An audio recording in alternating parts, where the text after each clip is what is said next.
ఇప్పుడే country delight app ని download చేసుకోండి. Download the country delight app now. ప్రస్తుతం మనతో పాటు ఉన్నారు యుఎస్ కి చెందినటువంటి యష్ గారు. ఒకసారి తనతో మాట్లాడదాం. ఎందుకంటే గతంలో తను పాలిటిక్స్ లో ఉన్నారు. ఇక్కడ అవన్నీ వద్దనుకుని వెళ్ళిపోయి మళ్ళీ ఈసారి ఏపీలో టీడీపీ ప్రభుత్వం రావడానికి తన వంతు చాలా ప్రయత్నం చేశారు. బ్రింగ్ బ్యాక్ టు బాబు గారు అంటూ క్యాంపెయిన్ కూడా స్టార్ట్ చేసింది. దాంట్లో ఈయన కూడా ప్రధాన భూమిక పోషించారు. ఒకసారి ఆయనతో మాట్లాడదాం. నమస్తే అండి. నమస్కారం.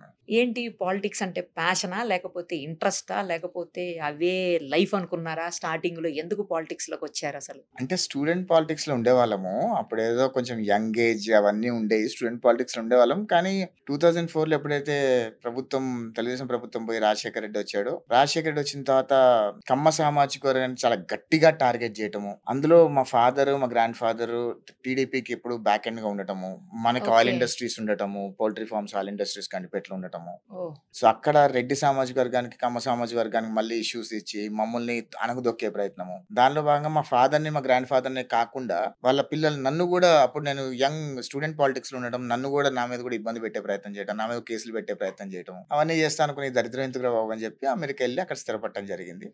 But all and all we are always TDP back bone పనిచేయటము, బ్యాక్ ఎండ్ ఎక్కువ పనిచేయటము. సో బాబు గారికి లోకేష్ గారికి ఎప్పుడు వెన్నుగా ఉండటము, 2014 లో బ్రింగ్ బాబు బ్యాక్ క్యాంపెయిన్ లో చాలా గట్టిగా పనిచేయటము, మళ్ళీ 2019 లో మళ్ళీ మా ప్రభుత్వం పోయిన తర్వాత అక్కడ జగన్మోహన్ రెడ్డి గెలవటము. సో ఆ జగన్మోహన్ రెడ్డిని తట్టుకొని నిలబడటము, నా మీద 13 కేసులు పెట్టడం. జగన్మోహన్ రెడ్డి మీరు ఇక్కడ లేకుండా కూడా కేసులు పెట్టారా? జగన్మోహన్ రెడ్డి అనేక రకాల కేసులు పెట్టాడు నా మీద. లుకౌట్ నోటీస్ ఇచ్చాడు. లుకౌట్ నోటీస్ ఇచ్చి ఎయిర్పోర్ట్ లో అరెస్ట్ చేసే ప్రయత్నం చేశారు. నేను ఫ్లైట్ దిగ్గానే లుకౌట్ నోటీస్ ఇచ్చి అరెస్ట్ చేసే ప్రయత్నం చేశారు. సో జగన్మోహన్ రెడ్డి అనే వ్యక్తి ముఖ్యమంత్రి కావడంలో ఆయన ఏ రకంగా అయితే పీకే ప్రశాంత్ కిషోర్ కి డబ్బులు పడేసి పిల్లిని కుక్కగా ఏ రకంగా చూపించారు, ఏ రకంగా అయితే ఆ రోజు అధికారంలోకి వచ్చిన తర్వాత ప్రజల్ని ఇబ్బంది పెట్టే ప్రయత్నము ఇవన్నీ చేశారు, అవన్నీ కూడా ప్రశ్నించడంలో భాగంగా మా మీద కేసులు పట్టడం జరిగింది. ఓహో, అందుకు అన్ని కేసులు పడాయా? ఓకే, ఉన్నాయండి. ఇప్పుడు పోయినాయా? మీ ప్రభుత్వం నడుస్తుంది కదా ఇప్పుడు. అంటే ప్రభుత్వం నడిచిన కోర్టులో ఉన్న కేసులన్నీ కోర్టు ప్రకారంగా తీసుకోవాలి కాబట్టి అక్కడే ఉన్నాయి. ఏదైతే చార్జ్ షీట్స్ ఫైల్ కాలేవో అవన్నీ కూడా తీసేశారు. బట్ కోర్టులో ఉన్న కేసులు మాత్రం కోర్టులో నడుస్తున్నాయి. ఇంకా తప్పకుండా కోర్టులో ఏ రకంగా డెసిషన్ వస్తే ఆ రకంగా ఫాలో అవుతాం. కానీ ఇప్పుడు కూడా అంటే టీడీపీ ప్రభుత్వం కూడా చాలా మందిని అలాగే హెరాస్ చేస్తుంది అని అంటున్నారు. నిజమా మరి అది? మేము ఈ ప్రభుత్వంలో మీరు Jaganmohan Reddy 1 year of tenure లో ఎన్ని కేసులు ఉన్నాయి చూసుకోండి. ఇప్పుడు మా కూటమి ప్రభుత్వంలో ఎన్ని కేసులను చూసుకోండి. కూటమి ప్రభుత్వంలో అరెస్ట్ చేసే వాళ్ళని ఎవరు అరెస్ట్ చేస్తున్నామంటే ఇంక్లూడింగ్ భారతి రెడ్డి గారిని తిట్టిన వాళ్ళని కూడా అరెస్ట్ చేశారు, షర్మిలమ్మని తిట్టిన వాళ్ళని కూడా అరెస్ట్ చేశారు, విజయమ్మని తిట్టిన వాళ్ళని అరెస్ట్ చేశారు.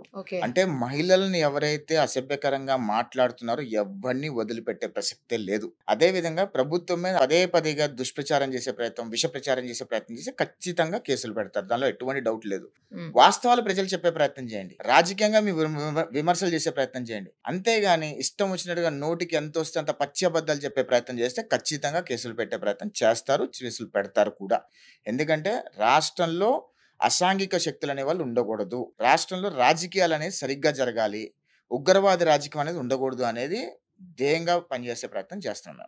కానీ ఎందుకు తెలుగు రాష్ట్రంలో ఈ కక్ష రాజకీయాలు ఎన్ని ఎక్కువ అవుతున్నాయి అని చెప్పేసి అందరూ కామెంట్ చేస్తున్నారు. మీరు కూడా దాంతో ఏకీభవిస్తారా, లేకపోతే అన్ని చోట్ల ఇలాగే ఉన్నాయి మనకు కూడా అలాగే ఉన్నాయి అని అనేస్తారా? మీరు వాస్తవంగా చూస్తే 94 నుంచి చంద్రబాబు నాయుడు ముఖ్యమంత్రిగా ఉన్నప్పుడు ఏ రోజు కూడా కక్ష సాధింపు రాజకీయాలు ఎప్పుడు చేయలేదు. ఆయన ఎప్పుడు అభివృద్ధి సంక్షేమం ప్రకారమే చేసి ఆ రోజు రాజకీయం సరిగ్గా పట్టించుకోలేదు. కాబట్టి రాజశేఖర రెడ్డి గారు గెలుచుకుంటూ వచ్చారు. పరిటాల రవి గారిని అడ్డు తొలగించుకోవాలని చెప్పి రాజశేఖర రెడ్డి గారు జగన్మోహన్ రెడ్డి గారి ద్వారా చంపించేశారనే ఒక ఆరోపణలు కూడా చాలా ఉన్నాయి. ఎంతవరకు వాస్తవం అనేది మనకు తెలియదు. ఎందుకంటే తదనంతర పరిణామాల్లో పరిటాల రవి గారిని చంపేసిన వాళ్ళందరూ ఒక్కొక్కరు చనిపోతూ వచ్చారు. అది మరి యాదృచ్ఛికంగా చనిపోయారా, లేదంటే జగన్మోహన్ రెడ్డి కుట్రలో భాగంగా చంపేశారా తెలియదు అది మనకి. కాకపోతే ఇక్కడ కక్ష సాధింపు చర్యలు అనేది తండ్రి వైఎస్ రాజశేఖర రెడ్డి మొదలు పెట్టాడు, జగన్మోహన్ రెడ్డి దాన్ని కొనసాగించాడు. 2019లో కూడా ప్రశ్నించిన వాళ్ళందరినీ చంపేశారు. ప్రతిపక్షం లేకుండా చేయాలి అని చెప్పి వాళ్ళని కేసులు పెట్టడం కానీ, కరోనా టైంలో కరోనా హాస్పిటల్స్ తిప్పడం కానివ్వండి, అనేక రకాలుగా జగన్మోహన్ రెడ్డి చేసిన వికృత విన్యాసాలు రాష్ట్ర ప్రజలందరూ గమనించారు. కాబట్టి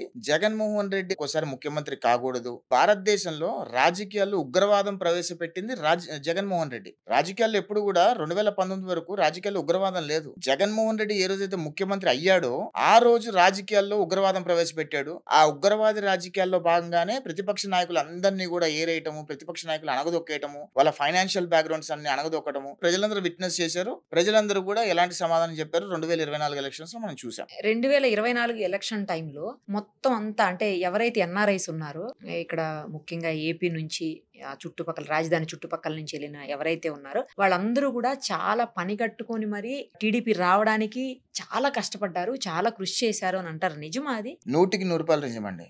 2024 ఎలక్షన్స్ లో NRIs played a key role. NRI voters are the game changers for 2024 elections అని చెప్తాను నేను. ఎందుకంటే ఆ చుట్టుపక్కల వాళ్ళే కాదండి, యావత్ ఆంధ్రప్రదేశ్ రాష్ట్రంలో పుట్టిన వాళ్ళందరూ కూడా ఎవరెవరైతే వేరే దేశాలకి వేరే రాష్ట్రాలకి వెళ్ళి స్థిరపడ్డారో వాళ్ళందరూ కూడా ఆంధ్రప్రదేశ్ రాష్ట్రానికి వచ్చి ఓట్లేశారు. ఈ రోజు 2024 ఎలక్షన్స్ లో చదువుకున్న వాళ్ళందరూ బయటకు వచ్చి ఓట్లేశారు కాబట్టే జగన్మోహన్ రెడ్డి 11 సీట్లకు పరిమితమయ్యాడు.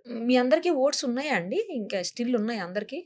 అందరికి ఓట్స్ ఉన్నాయి. మధ్యలో ఓట్స్ తీసే ప్రయత్నం చేశాడు, మళ్ళీ ఎక్కించే ప్రయత్నం చేశాము. అన్ని రకరకాలుగా గత 5 సంవత్సరాల్లో ఆయన అభివృద్ధి చేసింది ఏం లేదు, రూపాయి అభివృద్ధి చేయలేదు. అంతా అప్పు చేసి సంక్షేమం పట్టాడు కానీ సంపద సృష్టించి సంపద పంచే ప్రయత్నం ఎక్కడ జరగలేదు. సో రాష్ట్ర ఖజానాను కొల్లగొట్టే ప్రయత్నం చేశాడు. రాష్ట్రం మీద 8,500 లక్షల కోట్ల రూపాయలు అప్పులు చేశాడు. అదే విధంగా సహజ వనరులు బాక్సైట్, లాటరైట్, థోరియము, టైటానియము, ఎర్రచందనము ఇవన్నీ కూడా కొల్లగొట్టే ప్రయత్నం చేశాడు. అనేక రకాలుగా ఆడపిల్లల్ని మాయం చేసే ప్రయత్నం చేశారు. ఆడపిల్లలతో సరోగసి లాంటి భయంకరమైన నీచమైన కుట్రలకు అమ్మేసే ప్రయత్నం చేశారు. 1, 2 కాదండి, అనేక రకాలుగా గత 5 సంవత్సరాల్లో రాష్ట్రాన్ని అల్లకల్లోలం చేసి సర్వనాశనం చేసే ప్రయత్నం చేశాడు. ఆంధ్రప్రదేశ్ రాష్ట్రం 25 ఏళ్ళు వెనక్కి వెళ్ళిపోయింది. ఇప్పుడు ఆ టైంలో చాలా మంది మిస్ అయ్యారని అంటున్నారు కదా, గతంలో కూడా చాలా మంది నేతలు అన్నారు అదే మాట. మరి వాళ్ళందరినీ అంటే ఐడెంటిఫై చేసే ప్రయత్నం చేస్తున్నారా కుటుంబం 100% వచ్చాక? ఆల్రెడీ మా ప్రభుత్వం వచ్చిన తర్వాత ఎవరెవరైతే ఆడపిల్లలు రాష్ట్రం నుంచి మాయమయ్యారో వాళ్ళలో ఐడెంటిఫై చేసే ప్రయత్నం చేస్తున్నాము. ఐడెంటిఫై అయిన వాళ్ళని వెనక్కి తీసుకొచ్చే ప్రయత్నం చేస్తున్నాము. కొంతమంది ప్రాస్టిట్యూషన్ దాంట్లో ఊబిలో చిక్కుకుపోయారు, వాళ్ళని తీసుకొచ్చే ప్రయత్నం చేస్తాం. కొంతమంది చాలా మందికి ఐడెంటిఫైడ్ గా ఉన్నారు. అదేవిధంగా కొన్ని ఎన్జిఓస్ కూడా ఈ మాయమైపోయిన ఆడపిల్లందరూ ఎక్కడికి వెళ్ళారు అని కొన్ని దర్యాప్తు చేస్తున్నాం. చాలా భయంకరమైన వాస్తవాలు బయటకు వస్తున్నాయి. మాయమైపోయిన ఆడపిల్లల్లో చాలా మంది సరోగసి బారిన పడిపోయారు. అంటే ఇక్కడ ఆడపిల్లలందరినీ ఒక దగ్గరకు ప్లేస్ కి తీసుకెళ్లిపోయి అక్కడ సరోగసి చేయించే ప్రయత్నం చేస్తున్నారు అనే కొన్ని వివిధ సందర్భాల్లో ఎన్జిఓస్ చేస్తున్న దర్యాప్తులు కూడా కొన్ని జరుగుతున్నాయి. ఏపీ పోలీస్ కూడా దాని మీద దర్యాప్తు సాధిస్తుంది.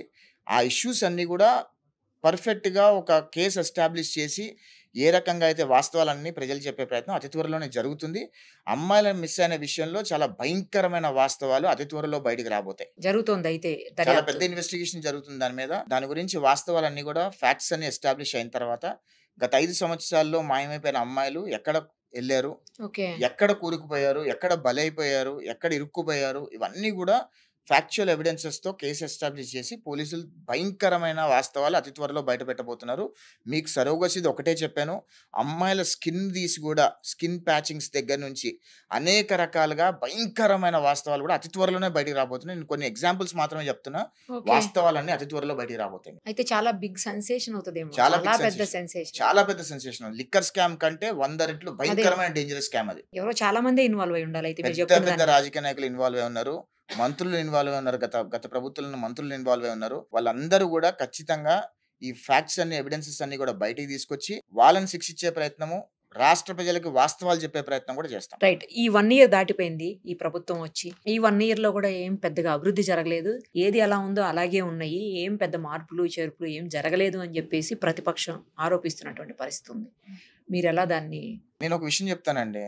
గత 1 year లో ఆంధ్రప్రదేశ్ రాష్ట్రానికి ఎన్ని పెట్టుబడులు తీసుకురాగలిగాము, ఎంత ఎంప్లాయ్మెంట్ క్రియేట్ చేయగలుగుతున్నాం అని చెప్పి వాస్తవాలతో సరే ఫ్యాక్చువల్ ఎవిడెన్స్ తో ప్రజల ముందు పెడుతున్నాం. ప్రజలంతా హ్యాపీగా ఉన్నారు, ప్రజలందరూ నమ్ముతున్నారు. Just 1 week back Singapore Chandrababu Naidu గారు, లోకేష్ గారు వీళ్ళందరూ సింగపూర్ వెళ్ళారు. ఎందుకు వెళ్ళారు? రాష్ట్రానికి పెట్టుబడులు తీసుకొచ్చే ప్రయత్నం, కన్సార్టియంస్ రివైవ్ చేసే ప్రయత్నం ఇవన్నీ చేస్తున్నారు. అయితే వైఎస్ఆర్ కాంగ్రెస్ పార్టీకి సంబంధించిన పెద్దిరెడ్డి రామచంద్రారెడ్డి కంపెనీలకు సంబంధించిన ఒక వ్యక్తి సింగపూర్ మినిస్టర్స్ కి, సింగపూర్ గవర్నమెంట్ కి ఈమెయిల్ రాస్తాడు. ఏమని రాస్తాడంటే, ఇప్పుడు ఆంధ్రప్రదేశ్ రాష్ట్రంలో అన్స్టేబుల్ గవర్నమెంట్ ఉంది, రేపు మాప ఆంధ్రప్రదేశ్ రాష్ట్రంలో గవర్నమెంట్ కూలిపోబోతుంది, దయచేసి మీరు వచ్చి పెట్టుబడులు పెట్టద్దు అని రాపిస్తున్నారు. అంటే ఎంత స్థాయికి దిగజారిపోతున్నారో ఒక్కసారి రాష్ట్ర ప్రజలందరూ కూడా గమనించాల్సిన అవసరం ఉంది. ఈ ఈమెయిల్ వచ్చింది అని చెప్పి సింగపూర్ గవర్నమెంట్ చెప్తే దాని వాస్తవాలన్నీ సిఐడి వెనక్కి బ్యాక్ తవ్వుతే ఆ వ్యక్తి గత ఆంధ్రప్రదేశ్ రాష్ట్ర జగన్మోహన్ రెడ్డి ప్రభుత్వంలో మంత్రులతో ఎమ్మెల్యేలతో ఫోటోలు దిగినవి ఉన్నాయి. ఆ వ్యక్తి డైరెక్ట్ గా పెద్దిరెడ్డి రామచంద్రారెడ్డి కంపెనీలో పనిచేస్తాడు. అంటే ఏం సందేశం ఇవ్వబోతున్నారు ప్రపంచ స్థాయి పెట్టుబడిదారులకి? ఆంధ్రప్రదేశ్ రాష్ట్రంలో పెట్టుబడులు పెట్టద్దు అని వైఎస్ఆర్ కాంగ్రెస్ పార్టీ వాళ్ళు అంటున్నారు అంటే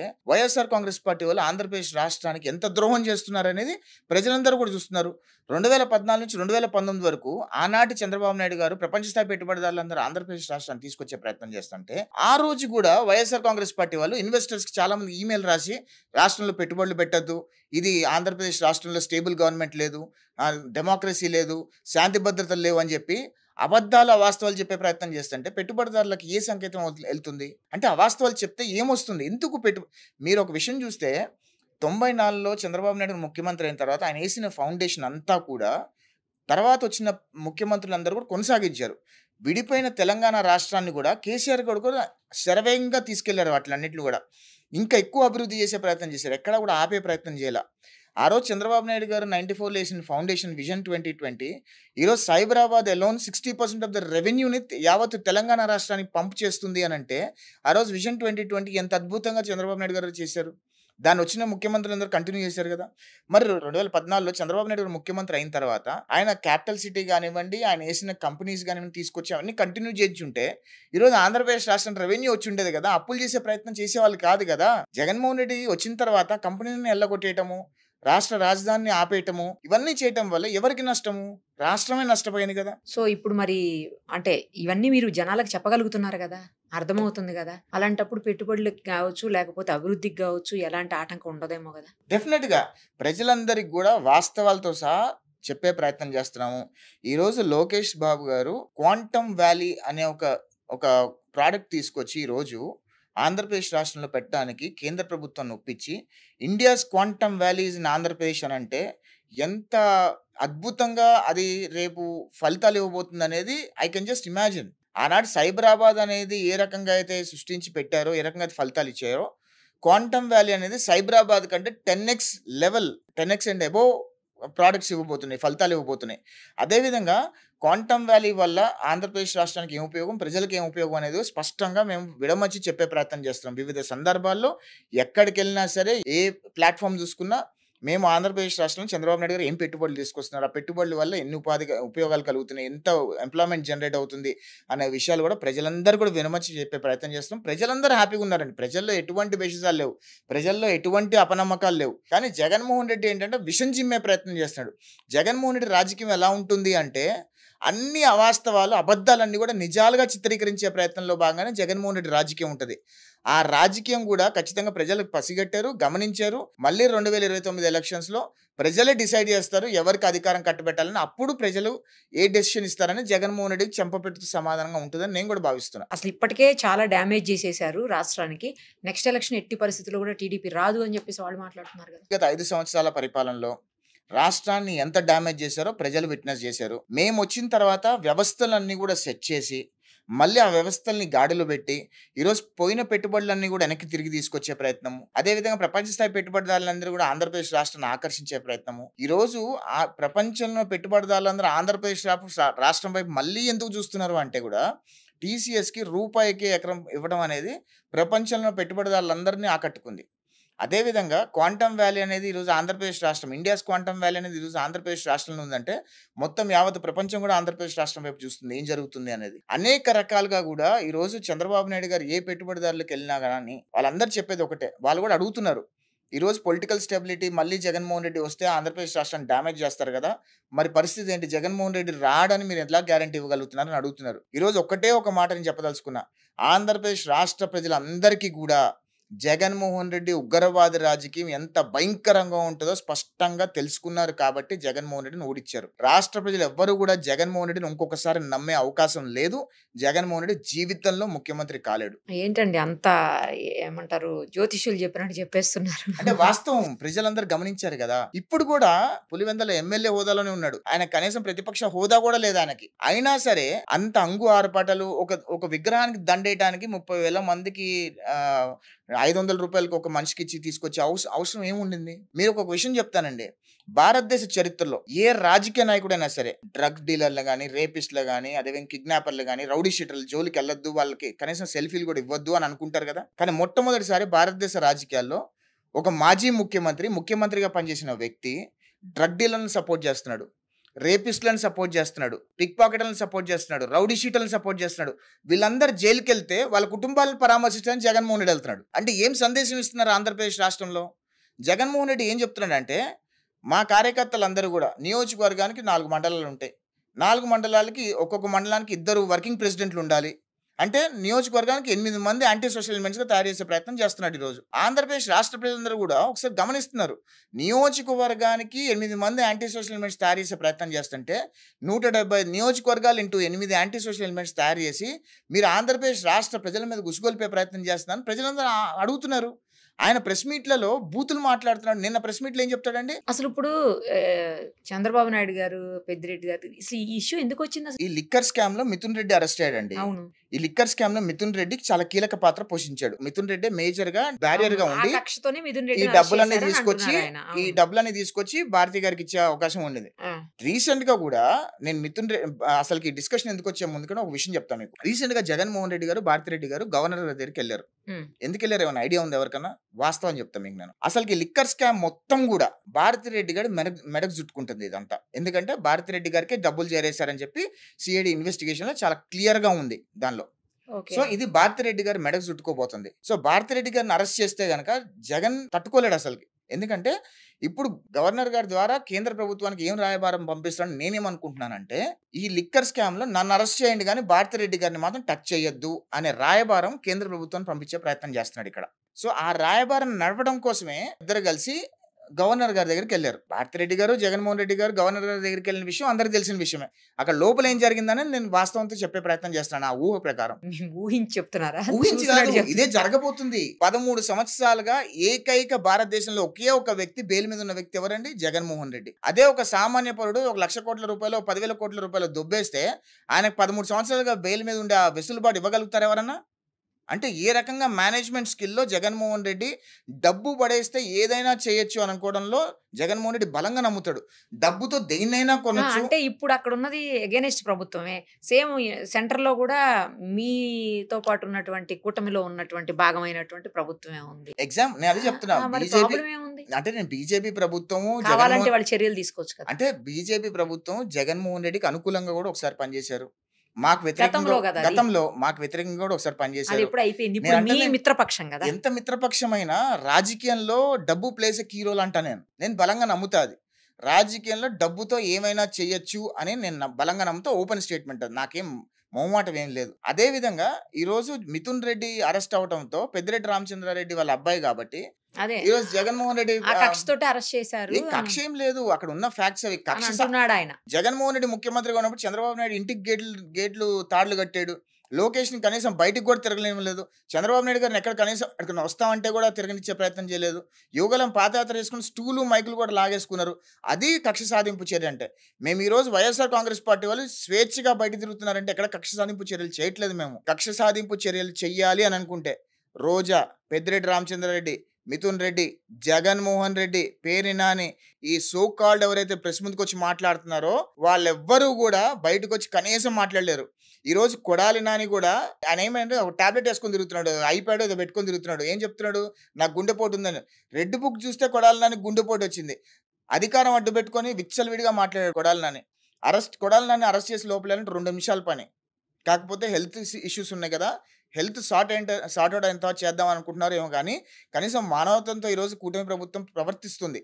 రైట్ అండి, కొద్దిసేపు రాజకీయాల నుంచి బయటకు వచ్చేద్దాం. వేడెక్కిపోతుంది బుర్ర. కాసేపు యుఎస్ అలాగే ఇండియాకి సంబంధించిన విషయాలు మాట్లాడు. తప్పకుండా. మీకు ఇండియా ఇష్టమా, యుఎస్ ఇష్టమా? తప్పకుండా ఇండియానే ఇష్టం. మరి అక్కడే ఉండిపోతున్నారు? లేదు, నేను బ్యాక్ వచ్చేద్దాం అనే ప్రయత్నం చేస్తున్నాను. Things should fall in place. కొన్ని బిజినెస్లు ఇక్కడ పెట్టే ప్రయత్నం చేస్తున్నాము. ఓకే. సో అన్ని అనుకూలంగా ఉంటే కనుక, ఎందుకంటే మాకు అక్కడ బిజినెస్లు ఉన్నాయి కదా, సో ఆ బిజినెస్లు అన్ని కూడా చూసుకుంటూ మళ్ళీ ఇక్కడ బిజినెస్ స్టార్ట్ చేసి మళ్ళీ ఇక్కడ రావాలనే ప్రయత్నం జరుగుతుంది. తప్పకుండా అతి త్వరలో మేము మా పుట్టిన గడ్డకి వచ్చి పుట్టిన గడ్డలో ఏదో ఒక చిన్న బిజినెస్ చేయాలని ప్రయత్నం చేస్తున్నాం. ఓకే. మీరు పుట్టింది పెరిగింది అంత ఇక్కడేమో కదండి, హైదరాబాదేగా? పుట్టిన తెనాలండి. అక్కడ పుట్టిన తెనాలి, పెరిగింది అక్కడ, ప్లస్ ఇక్కడ సెటిల్ అయింది ఇక్కడ. సో రెండు రాష్ట్రాలతో కూడా అనుబంధం ఉంది. ఎందుకంటే నాన్నగారు ఇక్కడే కదా. నాన్నగారు ఇక్కడే గండిపేట. సో ఉమ్మడి ఆంధ్రప్రదేశ్ రాష్ట్రంలో కూడా భౌగోళికంగా అన్ని రాష్ట్రాల ప్రాజెక్టుల మీద కూడా కొంచెం అవగాహన ఉంది. స్టూడెంట్ పాలిటిక్స్ లో ఉన్నప్పుడు కొద్దిగా గట్టిగానే రీసెర్చ్ చేసి ఉండేవాళ్ళము. అన్ని రకాలుగా కూడా అన్ని ప్రాజెక్ట్స్ మీద కొద్దిగా పట్టుంది. బట్ విడిపోయిన తర్వాత ఆంధ్రప్రదేశ్ రాష్ట్రం మీద ఎక్కువ ఫోకస్ పెట్టాము, తెలంగాణ రాష్ట్రం మీద తక్కువ ఫోకస్. ఎందుకు, తెలంగాణ కూడా మీదేగా. ఇక్కడ ఎలా అనిపిస్తుంది పాలన చెప్పండి తెలంగాణలో? ఖచ్చితంగా బాగుంది. రేవంత్ రెడ్డి గారి పాలన బాగుంది. ఎందుకంటే మేజర్ గా రేవంత్ రెడ్డి గారు డ్రగ్స్ ని కంట్రోల్ చేయడంలో సక్సెస్ అయ్యారని నేను అనుకుంటున్నాను. అదే విధంగా ఎంప్లాయ్మెంట్స్, ఆయన కృషి, ఆయన ఏ రకంగా అయితే కొంచెం దూకుడుగా వ్యవహరిస్తున్నారు, అన్ని కూడా బాగున్నాయని అనుకుంటున్నా. ఎందుకంటే రేవంత్ రెడ్డి గారు కొంచెం యూనిక్ గా పరిపాలిస్తున్నారు. మేజర్ గా నేను విన్నది ఏంటంటే రేవంత్ రెడ్డి గారికి రూరల్ లో చాలా ఎక్కువ ఫాలోయింగ్ ఉంది, అర్బన్ లో కొంచెం తక్కువ, అర్బన్ లో ఎక్కువ వ్యతిరేకత ఉంది అని విన్నాను. అర్బన్ లో ఎందుకు వ్యతిరేకత ఉందంటే కూడా నేను చూసిన ప్రకారము ఇప్పుడు ఈ పబ్బులన్నీ కూడా 12కి బంద్ చేస్తున్నారు. సో ఎంప్లాయీస్ అనే 12 తర్వాత మందు దొరకట్లేదు ఎవరికి. సో ఇవన్నీ కూడా జనాలకు నచ్చక, ఈ కల్చర్ కి లైఫ్ స్టైల్ కి అలవాటు పడ్డారు కాబట్టి నచ్చక మేబీ వ్యతిరేకత ఉందేమో అని అనుకుంటున్నాను. మీకు అంటే యుఎస్ కి ఇండియాకి మేజర్ డిఫరెన్స్ అంటే ఎక్కడ కనిపిస్తుంది, ఎందులో కనిపిస్తుంది? కల్చర్ లో కనిపిస్తుంది. మేజర్ గా యుఎస్ ఇండియాకి కల్చర్ డిఫరెన్స్. కాకపోతే ప్రాబ్లం ఏంటంటే అండి, ఇండియాలో ఉన్న పిల్లలు తెలుగు మాట్లాడటం మర్చిపోతున్నారు. ఇప్పుడు యుఎస్ లో ఉన్న పిల్లలు అచ్చ తెలుగు మాట్లాడుతున్నారు కదా, అక్కడ బాగా మాట్లాడతారు. మా పిల్లలు అచ్చ తెలుగు మాట్లాడతారు, అవునా? చాలా స్పష్టంగా మాట్లాడతారు. వాళ్ళు పుట్టింది పెరిగింది అక్కడే, అయినా కూడా తెలుగు మాట్లాడతారు, స్పష్టంగా మాట్లాడతారు, స్పష్టంగా తెలుగు పాటలు పాడతారు, తెలుగు శ్లోకాలు చెప్తారు, బాబా భజనలు పాడతారు. సో అన్ని మాట్లాడతారు. కానీ ఇక్కడికి వచ్చేసరికి మా కొంతమంది ఫ్రెండ్స్ వాళ్ళ పిల్లల్ని చూస్తే తెలుగు సరిగ్గా మాట్లాడి ఇంగ్లీష్ భాష అనుకుంటారు. సో అవి కల్చర్ వైజ్ కొంచెం చాలా డిఫరెన్స్ ఉంది. ఇక్కడ ఏంటంటే అటు వెస్టర్న్ కల్చర్ కాదు, ఇటు ఇండియన్ కల్చర్ కాకుండా మధ్యలో ఉన్నారు అందరు కూడా, మిక్స్ అయిపోయింది.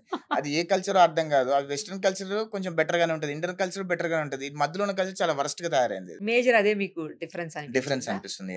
ఓకే, అంటే స్పీడ్ అవలా ఇంతకు ముందు కంటే ఇండియా కూడా అన్ని రకాలుగా స్పీడ్ అయిపోలా? 100% అండి. India developed lot. ఒకటి మీకు చిన్న ఎగ్జాంపుల్ చెప్తా.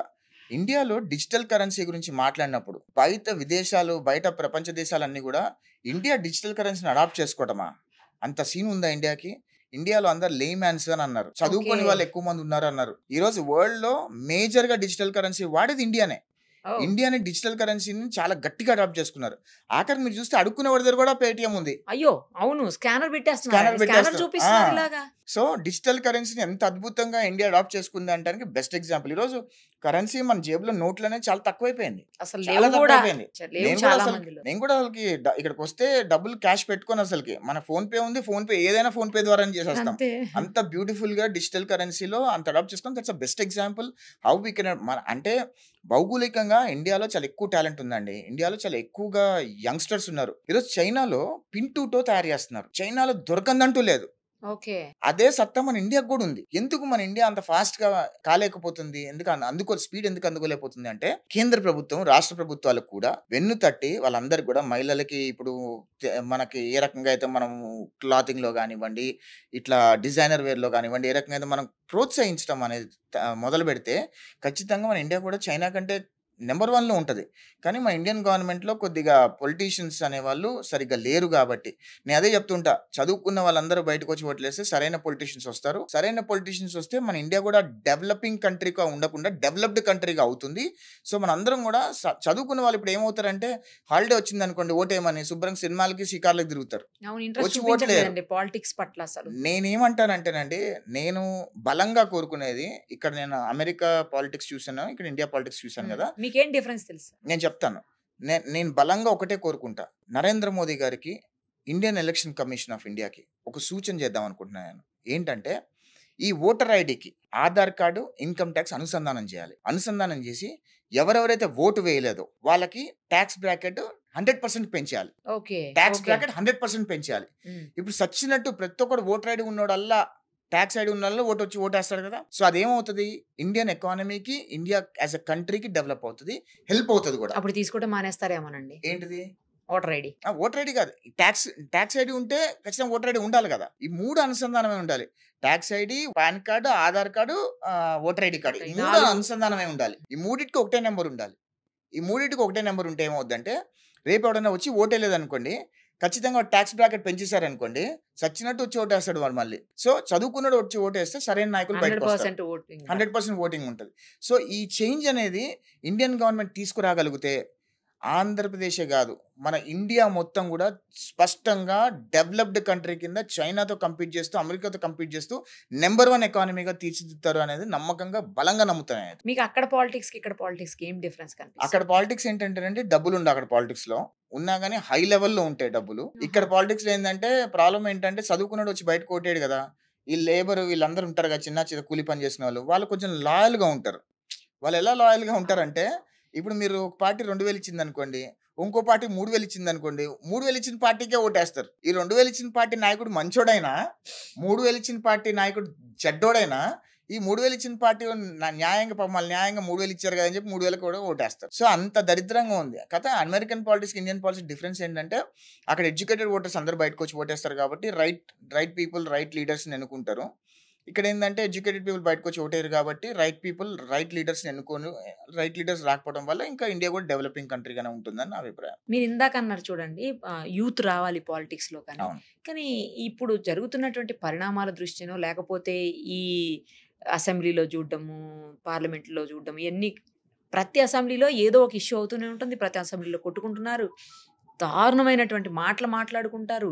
వీటన్నింటిని భరించలేక, ఈ అసహ్యకరమైనటువంటి ఆ మాటలు తట్టుకోలేక చాలామంది యూత్ రావట్లేదని. ఎందుకంటే మేము మాట్లాడుతుంటాం కదండి రెగ్యులర్గా. అవును. ఎందుకు మీరు రారంటే అసహ్యమైన మాటలు భరించలేకపోతున్నాం, అసహ్యమైన మాటలు తట్టుకోలేకపోతున్నాం, ఎందుకు అంత వరస్ట్గా మాట్లాడుతున్నారని మాట్లాడుతున్న యూత్ ఉన్నారు చాలా మంది. వెరీ ట్రూ అండి. So sad. ఎందుకంటే ఇక్కడ పాలిటిక్స్ లో రీసెంట్ గా మనం చూస్తున్నాము, ఒక మహిళా ఎమ్మెల్యేలు పొలిటికల్ గా కామెంట్ చేస్తే ఆమె క్యారెక్టర్ మీద ఆ, దిగటము, ఆమె పర్సనాలిటీ ఆడవాళ్ళైతే గురించి అవును చేయటము, అన్నీ అవసరం లేదంట నేను. ఎందుకంటే రాజకీయంగా ఎదుర్కొంటే హుందాగా ఉంటుంది. కరెక్ట్ రాజకీయంగా ఎదుర్కోకుండా వాళ్ళ వాళ్ళ ఫ్యామిలీ మీదకి వెళ్ళటము, వాళ్ళ కరెక్ట్ ఫ్యామిలీ ఆడవాళ్ళ పిక్చర్స్ మార్ఫింగ్ చేయటము, మార్ఫింగ్ ఇంత చేయటం దరిద్రంగా చేయటం వల్ల ఎవరికి నష్టము? మన భారతదేశంలో ఉన్న వాళ్ళందరికీ. యంగ్స్టర్స్ రాజకీయాల్లోకి వస్తే ఏమవుతుందంటేనండి, ఈ దరిద్రం అంతా కూడా వెళ్ళిపోయే అవకాశం ఉంటుంది. ఎందుకంటే ఇప్పుడు ఓల్డ్ టైమర్స్ ఉండి వాళ్ళ మైండ్ అంతా క్రికెట్ అయి ఉండి దరిద్రంగా పొల్యూట్ అయిపోయి ఉన్నారు. ఈరోజు ఢిల్లీలో మీరు చూస్తే education, hospitals, medical education free అంటున్నారు. అవును కేజ్రీవాల్ ప్రయోగం చేశారు, సక్సెస్ అయింది. అది ట్యాక్స్ బ్రాకెట్ పెంచారు, సక్సెస్ అయింది. అదే ప్రతి రాష్ట్రంలో ఎందుకు చేయలేకపోతున్నారు? ఈ పథకాలన్నీ తీసేసేయండి. ఈ పెన్షన్లు ఇస్తే ఇవ్వండి, ఎందుకంటే గవర్నమెంట్ వాళ్ళకి అది వాళ్ళు ఓకే సర్వీస్ చేస్తారు కాబట్టి వి రెస్పెక్ట్ దట్. మిగతా అన్ని ఫ్రీ పథకాలు బీస్ అన్ని తీసేస్తే ఫ్రీబీస్ అన్ని తీసేసి ఎడ్యుకేషన్ ఫ్రీ చేసేయండి, మెడికల్ ఫ్రీ చేసేయండి. చాలు. ఈ రెండు చేస్తే రాష్ట్రంలో సగం అప్పు తగ్గిపోద్దండి. ఎడ్యుకేషన్ ఫ్రీ చేసేసి ఈరోజు ట్యాక్స్ పర్సెంట్ 25% అయితే 40% ట్యాక్స్ పెంచేయండి. ట్యాక్స్ 40% పెంచేయండి. ఓకే ఎడ్యుకేషన్, మెడికలే కదా మెయిన్ ఇంపార్టెంట్. అవును అవి మనుషులు రెండే కదా కావాల్సింది రెండే కావాల్సింది. కదా. ఈ 40% ట్యాక్స్ బ్రాకెట్ చేసేసి ఈ ఎడ్యుకేషన్, మెడికల్ కనుక ఫ్రీ చేసేస్తే ఖచ్చితంగా ఏ ఫ్రీబీస్ ఇవ్వాల్సిన అవసరం లేదు. ఎందుకంటే వికలాంగులకు రావాల్సిన పెన్షన్ వికలాంగులకు వస్తుంది, వాళ్ళు చేసుకోలేరు కాబట్టి. అవును అవును ఇక్కడ గవర్నమెంట్ ఎంప్లాయీస్ ఎవరైతే సర్వ్ చేశారో వాళ్ళకి రెస్పెక్ట్ ఇవ్వాలి కాబట్టి వాళ్ళ పెన్షన్ వాళ్ళకి వస్తుంది. మిగతా ఫ్రీబీస్ ఏమి ఇవ్వాల్సిన అవసరం లేదు. వృద్ధులకి, వికలాంగులకి వీళ్ళు ఇచ్చేసేసి మిగతా ఈ పథకాలు అన్ని ఇవ్వాల్సిన లేకుండా ఖచ్చితంగా ఈ రెండు చేసేస్తే డెఫినెట్గా ఇండియా వుడ్ డెఫినెట్లీ షైన్. మరి ఆ రకంగా చేస్తే మళ్ళీ ఓట్లేరు అనుకుంటారో ప్రజలు, భయపడతారో తెలియదు. ఇవన్నీ ఉన్నాయి కాబట్టి చేయట్లేదని అనుకుంటా. నరేంద్ర మోదీ గారు ఎరా అయిపోయిందండి. నరేంద్ర మోదీ గారు రేపు మాపు దిగిపోతారు. నరేంద్ర మోదీ గారికి ఇది golden opportunity to tune India. ఆయన కనుక నిజంగా తలుచుకుంటే ఈ ఫ్రీబీస్ అన్ని తీసేస్తున్నాం అని చెప్పి పార్లమెంట్లో ఒక బిల్లు పెట్టి మొత్తం లేపేసి, ఇండియా టోటల్ వైడ్ మొత్తం ఎవరు మొత్తం చేయడానికి ఇండియా లేదు ఇక. వైడ్ మొత్తం అన్ని లేపేసి, India wide flat tax percentage 40%, basic 40%. ఇంకా సంపాదించే వాళ్ళు మీద సంపాదిస్తే వాళ్ళు పెట్టుకున్న వాళ్ళ ట్యాక్స్ బ్రాకెట్ వాళ్ళు పెట్టుకోవచ్చు. బేసిక్ ప్రతి మనిషికి 40% ట్యాక్స్ బ్రాకెట్. అంటే 100 రూపాయలు సంపాదిస్తే 60 రూపాయలు ఇంటికి, 40 రూపాయలు గవర్నమెంట్కి ఇచ్చేసారనుకోండి. దానిలో ఎడ్యుకేషను, దానిలో మెడికల్ ఫ్రీ అయిపోతే ఏ బాధ ఉండదు. నరేంద్ర మోదీ గారు ఇది చేస్తే కనుక చరిత్రలో నిలిచిపోతారు నరేంద్ర మోదీ గారు. అది చెయ్యాలని నేను బలవంతంగా కోరుకుంటున్నా కూడా. కానీ ఫ్రీ బీస్ లేకపోతే ఓట్లు పడవు కదండి. అదే కదండి వచ్చింది. నరేంద్ర మోదీ గారు ఇప్పుడు దిగిపోతారు కదా, ఇంకా ఆయన ప్రైమ్ మినిస్టర్గా చేయరు కదా. ఆయనకు ఓట్లు పడినా పడకపోయినా డజన్ మ్యాటర్ కదా. ఆయన ఫేస్ మీద వెళ్తున్నారు కదా, ఆయన ఫేస్ మీద ఆయననే చేసేస్తే ఇది నెక్స్ట్ కంటిన్యూ అయిపోద్ది. ఇంకా ఇప్పుడే 50%, 60%, కొన్ని చోట్ల 70% వస్తున్నారు ఓటింగ్ కి బయటికి. ఇంక ఇలా చేశారనుకోండి, ఫ్రీ బీస్ ఏమి లేకుండా మొత్తం తీసేశారనుకోండి, పథకాలు ఏమి లేకుండా, అసలు బయటికి రారు. ఒక 20% పడతాయి ఎందుకు రారండి? తప్పు. నేను చెప్పా కదా ఇందాక మీకు 2 సూత్రాలు చెప్పా. అదే ఇక ఒకటి వాటితో చేయాలి, ఒక బలవంతంగా దేవాలి వాళ్ళని. అదే అంటున్నా. ట్యాక్స్ ఐడి, వాళ్ళ pan card, Aadhaar card, voter ID card, ఈ మూడిటికి అనుసంధానం చేసేయాలి. ఈ మూడిటికి అనుసంధానం చేసి ఖచ్చితంగా వచ్చి ఓట్లేస్తారు. ఓట్లు అయిపోతే 100% ట్యాక్స్. వాడు సంపాదించిన ₹100 ట్యాక్స్ కట్టేసేస్తారు. ఇన్ని రోజులు అలవాటు పడిపోయి ఇలాంటి వాటికి చెయ్యాలండి. సడన్ గా చేంజ్ కావాలి, చెయ్యాలి, చేంజ్ రావాలి. భారతదేశం బాగుపడాలి అంటే చేంజ్ రావాల్సిందే. అంటే ప్రాక్టికల్ గా సాధ్యం కాదు. అవుతాయండి, ప్రాక్టికల్ గా ఎందుకు సాధ్యం? ఒక లీడర్ డేర్ స్టెప్ చేస్తే సరిపోతుంది. ఈ 3 అనుసంధానం చేసేస్తే, ఈ 3 అనుసంధానం 1 year లో అయిపోతాయి, పెద్ద డీల్ కాదు. ఈ 1 year లో 3 అనుసంధానం చేసి నెక్స్ట్ పార్లమెంట్ సెషన్స్ లో మొత్తం ఫ్రీ బీస్ అన్ని ఎగరగొట్టేస్తున్నాము, ఇది రూల్ పాస్ చేస్తున్నాము, జియో పాస్ చేస్తున్నాము, ఫ్రీ బీస్ ఎగరగొట్టేసి ఇది తీసుకొస్తే ఈజీ. అదేం పెద్ద డీల్ కాదు. వీళ్ళు ఓటింగ్ భయపడుతున్నారు కాబట్టి అది పెద్దగా కనిపిస్తుంది. ఓట్లకు భయపడకుండా చేసేస్తే మాత్రం చాలా ఈజీ థింగ్ అని నెక్స్ట్ వేరే ప్రభుత్వం వచ్చి వాటిని రద్దు చేస్తే మళ్ళీ రద్దు చేయడానికి వీలు లేకుండా రాజ్యాంగంలో సవరణ చేసేయాలి. అదే అంటున్నా, పద్దాక వచ్చినోడల్లా సవరణలు చేసుకుంటే కుదరకుండా రాజ్యాంగ సవరణ తీసుకొచ్చి వన్ సైడ్ మ్యాండేట్ చేసేస్తే మళ్ళీ రాజ్యాంగ సవరణ చేయాలంటే అందరూ ఆమోదించాలి కదా.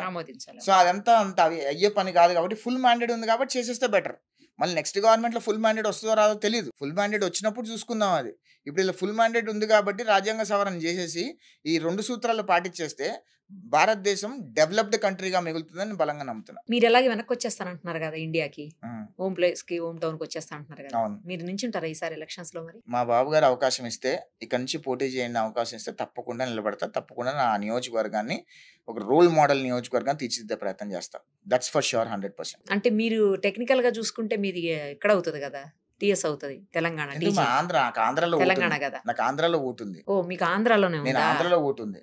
ఓకే, నాకు ఆంధ్రాలోనే పుట్టాను అంటే కాబట్టి పుట్టింది చదువుకుంది మొత్తం అక్కడేనండి. పుట్టింది అక్కడే, చదువుకుంది అక్కడే. సో మళ్ళీ కొంచెం కొంచెం అక్కడ కొంచెం ఇక్కడ కాబట్టి బేసికల్ గా స్ప్లిట్ ఎడ్యుకేషన్ కాబట్టి ఇట్ ఈస్ సో అక్కడే ఉంది. ఇంజనీరింగ్ కూడా ఇక్కడ చదివాను నేను.